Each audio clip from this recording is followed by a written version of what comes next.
Hello all. आज के इस वीडियो में मैं बहुत ही इम्पॉर्टेंट टॉपिक मेडिटेशन के बेनिफिट्स के ऊपर डिस्कशन करूँगी। तो जो भी मेडिटेशन के बेनिफिट्स मैंने अपने पर्सनल लाइफ में एक्सपीरियंस किए हैं वो आज के वीडियो में मैं आपके साथ शेयर करूँगी। सबसे पहला एक बड़ी गलती जो मैं करते आ रही थी वो ये था कि मैं मेडिटेशन रेगुलर नहीं करती थी, कंसिस्टेंस नहीं रहती थी।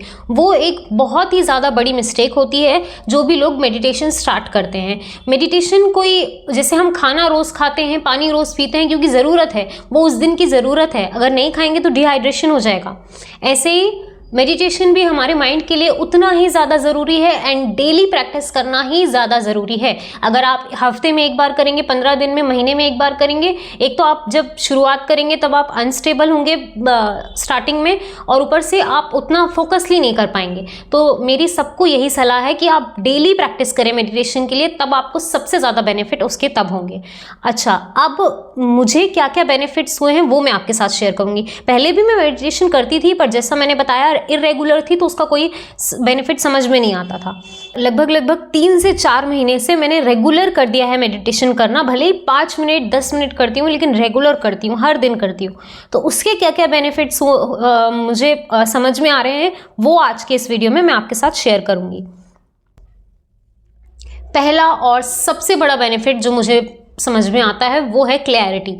जब आप मेडिटेशन में बैठते हो तब आपके पास पहली बात तो हमारा पूरा ध्यान यहाँ वहाँ की चीज़ों में होता है और 90% चीज़ें हम वो सोच रहे होते हैं जो हमारे किसी काम की नहीं है। या तो हम किसी लोगों के बारे में सोच रहे होंगे कि उसने ऐसा कहा, उसने वैसा किया, ये सब फालतू की चीज़ें सोच रहे होंगे, हमारे किसी काम की नहीं है ये चीज़ें।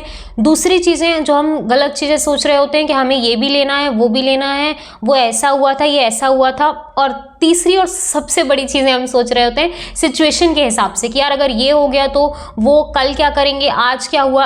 ये सारी फालतू चीज़ें हैं, किसी भी तरह से हमारे काम में कोई हेल्पफुल नहीं रहती हैं। ये चीज़ें हम माइंड में सोच रहे होते हैं।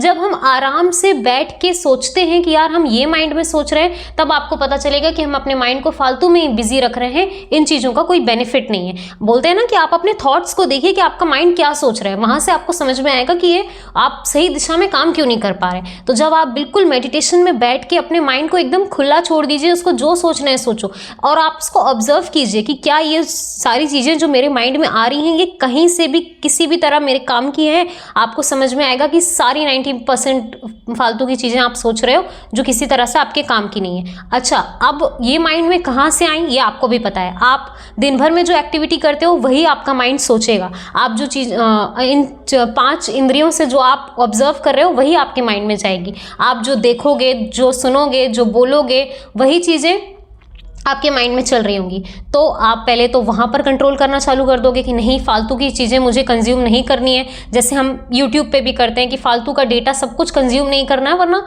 पूरा दिमाग में थॉट्स भर जाएंगे और उसका कोई सेंस नहीं बनेगा। ये एक पहली चीज़ मुझे लगती है जो मैंने ऑब्जर्व की है जब मैं शुरुआत मैंने की थी मेडिटेशन की। यहाँ से जब आप पता चलता है आपको कि आपके थॉट्स ये हैं और ये फालतू की चीज़ें आपके दिमाग में चल रही हैं, उसके लिए आपको अपनी फालतू की एक्टिविटीज़ कम करनी पड़ेगी। तो आपके माइंड में अब क्या बचा? केवल और केवल वो चीज़ें जो आपके काम की हैं, जो आपके लिए यूज़फुल हैं।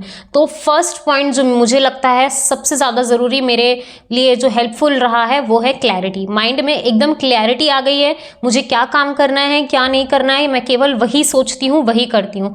जैसे एक बहुत अच्छा एग्जाम्पल है कि रेनकोट पहन के जितना चाहे उतना बारिश में भीग लो, तो तब आपको कोई बीमारी का तो डर नहीं रहेगा ना। ऐसे आप ये सोच के, आप ऐसा नहीं कह रही हूँ कि बिल्कुल एकांतवास हो जाओ, कुछ सोचो ही मत, कुछ देखो ही मत, ऐसा नहीं है। पर आप बिल्कुल एकदम सोच के अपने माइंड में शील्ड बना के कि ये सारी चीज़ें जो बाहर हो रही हैं इनको मुझे अपने माइंड में नहीं आना है। बहुत आप बातें करो, सब कुछ करो, लेकिन वो चीज़ें आपके माइंड में नहीं जानी चाहिए। जब आप खाली समय में बैठो तब आप देखो कि आपके माइंड में वो चीज़ें नहीं होनी चाहिए जो आपने कंज्यूम की है। ये एक बहुत बड़ा पॉइंट मुझे लगता है जो हम नहीं फोकस करते हैं। तो ये चीज़ मैंने स्टार्ट की है। अब मैं जब खाली समय में बैठती हूँ तो ज़रूर देखती हूँ कि मेरे माइंड में क्या थॉट चल रहे हैं, और अगर वो थॉट कोई बिल्कुल यूजलेस होता है तो मैं सोचती हूँ कि ये कहाँ से आया और उस पर वर्क करती हूँ। और फिर जब आप ये सब फालतू का 90% वाला हिस्सा निकाल दोगे, तब जो आपके पास बचेगा 10% आप उस पर ज़्यादा फोकस करने चालू कर दोगे, जो आपके एक्चुअल काम का है। आप अपने ऊपर फोकस करोगे, सेल्फ फोकस आपका बहुत ज़्यादा बढ़ जाएगा। तो ये एक चीज़ मुझे लगता है मेडिटेशन का सबसे बड़ा बेनिफिट है। दूसरा सबसे ज़्यादा बड़ा बेनिफिट है, जो मतलब दुनिया की किसी भी दवाई से या किसी भी प्रकार की किसी भी एक्टिविटी से नहीं मिल सकती, वो है कामनेस।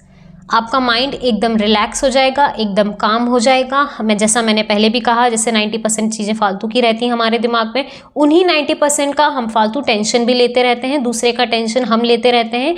वो चीज़ें आपके दिमाग से एकदम हट जाएंगी और जो इमोशंस हम भरे होते हैं वो भी आपके धीरे धीरे कम होने लगेंगे। क्योंकि जब आप मेडिटेशन में बैठते हो तब आप बहुत दुखी नहीं हो सकते, तब आप बहुत खुश नहीं हो सकते, तब आप बिल्कुल मीडियम रहते हो। ना आप खुश होते हो, ना आप दुखी होते हो, ना आप कुछ अलग तरह के स्टेट में होते हो, एकदम न्यूट्रल स्टेट में होते हो।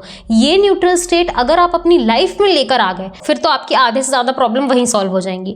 वो एक बहुत बड़ी चीज़ है जो मैंने मेडिटेशन से सीखी है और अभी भी सीख रही हूँ। पर ये चीज़ें मैंने ऑब्जर्व की हैं कि ये चीज़ें हो रही हैं। अभी भी जब मैं एकदम डिस्टर्ब हो जाती हूँ, माइंड मेरा फोकसली काम नहीं कर रहा होता है, मैं एकदम शांति से बैठ जाती हूँ, 5 मिनट के लिए ब्रीदिंग करती हूँ। वहाँ से जो भी फालतू की चीज़ें होती हैं, माइंड को भी समझ में आ गया होता है कि एकदम शांत हो जाना है। वो एक काम करने से आपका फोकस इंक्रीज होता है और कामनेस बढ़ती है। आप जितने ज़्यादा काम रहोगे उतने ही ज़्यादा फोकस रहोगे।